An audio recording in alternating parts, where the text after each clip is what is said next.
You are buying the same bag of chips you have always bought. Same brand, same price. Except it is not the same bag. That bag used to contain 400 grams. Now it contains 340 grams. You did not notice. Neither did most people. That is not a coincidence. That was the plan. What you just experienced is called shrinkflation, and it is not new. It is a decades-old corporate strategy designed specifically to exploit how your brain processes price versus size. Your brain is wired to notice price changes. It is not nearly as good at noticing quantity changes. Companies know this, have known it for decades, and have built billion-dollar strategies around it. This video will show you exactly how it works, why you cannot easily stop it, and what you can actually do. This is not a conspiracy theory. Every mechanism in this video has a peer-reviewed name. This is psychology, and when you understand it, you will never shop the same way again. Let us start with the one scientific law that makes all of this possible. Shrinkflation is when a company reduces the quantity of a product while keeping the price the same. The effective price per unit goes up. The displayed price does not change. You pay more for less. The strategy dates back to at least the 1970s. The word was coined by economist Pippa Malmgren in 2009, but the practice is much older. Post-World War II, rationing taught manufacturers something important. When materials were scarce, companies reduced pack sizes rather than raise prices, and customers barely complained. The peacetime discovery, customers notice price rises immediately. Size reductions go almost undetected. By the 1970s, American cereal companies were the most systematic practitioners. A standard cereal box shrank from 20 ounces to 18 ounces to 16 ounces over a decade. Same price, same box shape, smaller amount. Customers did not protest. They did not even notice at the point of purchase. They only noticed later, when they ran out of cereal faster. But by then, it was too late to return the box. The temporal gap between purchase and consumption was the entire point. By the time you noticed, you had already bought the next bag. Modern shrinkflation is more sophisticated. Companies now use the entire package as a deception tool. Air cushioning in chip bags, wider bottle bases, indented jar bottoms, concave chocolate bar undersides, all designed to maintain the visual perception of the same product while delivering less of it. The infamous Toblerone triangle gap, introduced in 2016 when Mondelez reduced the 400G bar to 360G. The internet noticed immediately in this case. But Toblerone is the exception, not the rule. For every Toblerone, there are hundreds of size reductions that never made the news. The Office for National Statistics in the UK tracked 2,529 products from 2012 to 2017. 206 of them shrank. 79% of those were in food and non-alcoholic beverages. The average British household was paying effectively 2.1% more without a single price tag changing. During the 2021 to 2023 inflation surge, shrinkflation accelerated dramatically across all markets. Consumer Reports tracked over 70 products that shrank in the U.S. between 2021 and 2024. Gatorade reduced from 32 ounces to 28 ounces.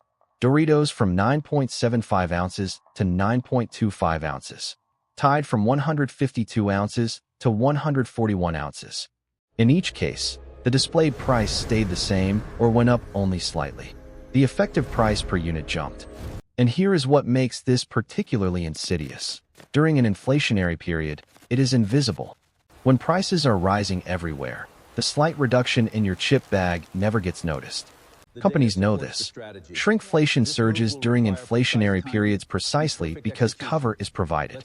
But the question is not just when they do it. The deeper question is why you do not notice. The answer is in a law discovered 170 years ago by a man studying pain. In 1834, a German physician named Ernst Heinrich Weber was studying how humans sense differences. Not differences in price, differences in physical sensation, weight, sound, light. His discovery, the human ability to detect a difference, depends on the size of the original thing. If you are holding a 1 kilogram weight, you will notice an additional 100 grams. But if you are holding a 50 kilogram weight, you will not notice an additional 100 grams. Not at all. The additional weight is the same. What changed is the baseline. Weber's formula, the just noticeable difference, is always a fixed percentage of the baseline.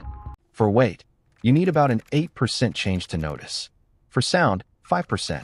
For light, 8%. His student Gustav Fechner later extended this to a general law of human perception. Weber-Fechner law, the perceived change is logarithmic. Big baselines require big changes to register. Now apply this to a bag of chips. A 400-gram bag reduced by 60 grams is a 15% reduction. By Weber's threshold, that is noticeable. So companies do not reduce by 60 grams. They reduce by 20 grams. That is a 5% reduction, which is below the typical detection threshold for quantity changes. So your brain ignores it. This is not an accident. Food scientists and packaging engineers know Weber's law. They calculate the exact threshold below which reductions become subperceptible, and they reduce by just under that amount.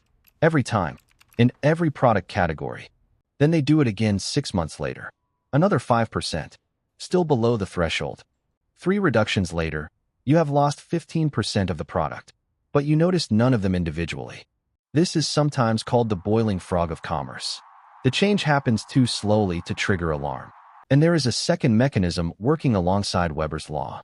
It is called unit price blindness. Studies show that most shoppers compare products by package price, not unit price. They see $3.99 and $3.49 and choose based on the displayed number, not the grams per dollar calculation. The unit price is often printed in tiny text on the shelf label, rarely consulted at the time of purchase. This is not a flaw in how stores display information. It is how information is designed to be displayed. In the European Union, unit pricing display is mandatory and standardized. In the United States, it varies by state. In the states where unit pricing is hardest to find, shrinkflation rates are measurably higher. So the system is not accidentally designed to obscure unit price. It is deliberately so. But there is a third layer, and this one is the most disturbing. It is not just about the packaging. It is about the formula inside the package. This variant is called skimflation. Same product, same size, but the quality went down. A chocolate bar that used to be 40% cacao is now 30%. The rest is cheaper filler. Cheese replaced with cheese analog. Butter replaced with palm oil blend. Crab replaced with fish paste. Your taste buds might notice, but your purchase decision was made on brand recognition and price, not composition. And often the composition change happens alongside a packaging redesign, which resets your mental benchmark. A refreshed look signals, new and improved. Your brain stops comparing to the previous version. The old version, with more product, becomes the reference. When the reference disappears, so does your baseline. This is why companies change packaging during reformulations. Not for aesthetics, for psychology. The cost savings are substantial. Reducing a 400G product to 360G saves 10% on materials, packaging, and shipping. For a company moving 50 million units per year, that is a 10% cost reduction on a massive base. Without raising prices, without triggering customer backlash, without attracting media attention. This is why shrinkflation is considered by many in the consumer goods industry as the superior alternative to price increases. Price increases are visible. They require justification. They invite competitor exploitation. Size reductions are invisible. They require no justification. Competitors do the same anyway. The result, an entire industry that simultaneously and quietly reduces quantity while maintaining price. Is this collusion? Legally, it is difficult to prove. Economically, it is the natural outcome of rational actors in a system. When inflation rises, all companies face the same cost increases. All discover the same invisible solution. And there is no consumer protection law in most countries that prohibits reducing product quantity. As long as the new weight is on the label, in the correct location in the correct font size, it is entirely legal. And that label is on every bag. You just did not look at it. Which brings us to the part that is genuinely hard to hear. The strategy works because of us as much as because of them. Our speed, our brand loyalty, our reluctance to do the math at the point of purchase. These are predictable human behaviors, and they are the environment in which shrinkflation thrives. If you are still watching, I want to pause for a second. You are about 25 minutes into a 15-minute video in your head, because this keeps getting deeper. If this is making you think differently about your weekly shopping, subscribe to Wealth Autopsy. We are building a library of these videos. Things they do not teach you in school about how money actually moves. Comment below. Have you ever noticed a product shrink on you? Tell us what it was. Alright, back to the numbers. Because the scale of this is genuinely shocking. A study by Edgar Dworsky, consumer advocate, tracked product sizes across U.S. grocery chains from 2019 to 2024. He found over 150 products that shrunk during that period. In every aisle, every category, the average American household spends $5,600 per year on groceries. If their products are effectively 8% smaller for the same price, they are losing $448 per year without realizing it. $448 per year, per household, invisibly. Across 130 million U.S. households, that is $58 billion per year transferred from consumers to corporations. Not through any law, not through any vote. Through the exploitation of a perceptual limit most people did not know they had. And this number does not include skimpflation, which in some product categories exceeds shrinkflation. In the fast food industry, portion sizes have decreased by an average of 5 to 7% since 2019. Prices are up 26%. Portions are down 6%. The effective price increase is over 30%. The menu prices told you one story. The tray you received told you another. And you paid for the menu story. Global estimates are harder to compile. But Euromonitor's 2023 report estimated shrinkflation costs European consumers 40 billion euros annually. The United Kingdom's FCA flagged it as a priority consumer protection issue in 2024. France has introduced mandatory unit price comparisons on digital receipts.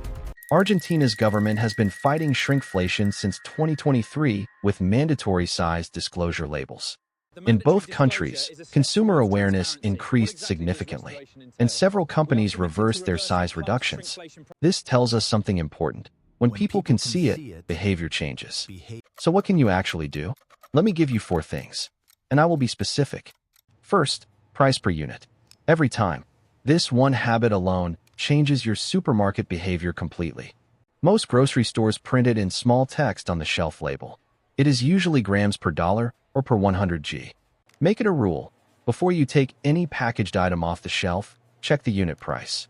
This takes about 2 extra seconds, and it immediately reveals which brand is cheaper per unit. Second, photograph your products when you buy them. Weight, price, date. 3 months later, compare. You will often find that the product shrank and you had no memory of the original size. Your photograph does not lie. Your memory does. Third, apps. There are now several apps specifically designed to track shrinkflation by product. Grocery tracking apps like GroceryPal, Price Cruncher, and country-specific tools now include size history. You can scan a barcode and see if the product has shrunken since the last time someone scanned it. This shifts the information asymmetry. You knew, they did not expect you to know. Fourth, brand loyalty is expensive, especially when your brand is shrinking. The own-label products, store brands, have in many categories maintained size while named brands shrank. Not because store brands care more, because they compete on price per unit and cannot afford the shrinkflation strategy. Your loyalty to a brand logo is being monetized. That loyalty has a price tag you never negotiated. And that price tag is often 15 to 25% more per unit than the store equivalent. For some products, the name brand and the store brand come from the same factory. Different label, different price. This is documented in multiple industries: breakfast cereal, canned goods, olive oil, pasta. The brand is not the product. The brand is the permission to charge more for the same product. Understanding shrinkflation fundamentally changes your relationship with brand marketing. Because what brands are selling you is trust. And when you understand shrinkflation, you realize that trust has been quietly violated.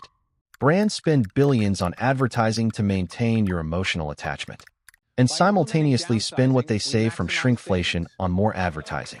You are partially funding the advertising that makes you loyal to the brand that is shrinking on you. That is the complete mechanism. And now you see the whole picture.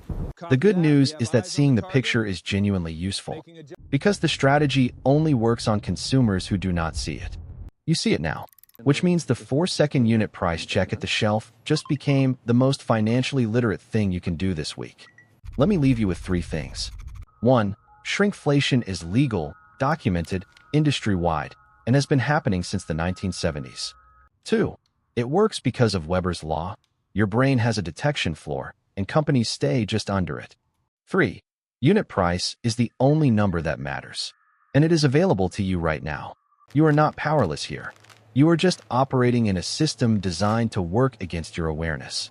And awareness is the first countermeasure. The second countermeasure is habit. One check per shopping trip becomes automatic. And the third is sharing this knowledge. Because the fewer people who see it, the more it works. If this video has changed how you are going to shop next week, share it with one person who buys groceries. Subscribe to Wealth Autopsy if you have not. Every week, a mechanism explained. Next week, the secret meeting in 1925 where companies decided your light bulb should stop working. You read that right. See you then. Wealth Autopsy. Every week, we cut to the truth. Until next time, bye-bye unit price. For seconds, every product. Change starts small. This has been Wealth Autopsy. The system works in the dark. You just turn on a light. And light, in consumer markets, is the only regulation that has ever reliably worked. France did not stop shrinkflation by fining companies. They stopped it by making the information visible. When the unit price was shown prominently next to the shelf price, brand switching accelerated immediately. Companies reversed size reductions within months. Not because of fines, because consumers saw the truth. This is why sharing this video matters more than you might think. One informed consumer is a minor inconvenience to a corporation. 10 million informed consumers is a market signal that forces change. We are not asking you to boycott anyone, just to check the unit price. For seconds per product, 30 seconds per shopping trip. The most impactful financial decision most people can make costs no money and only 4 seconds. You already have everything you need. Just look at the label. See you next week.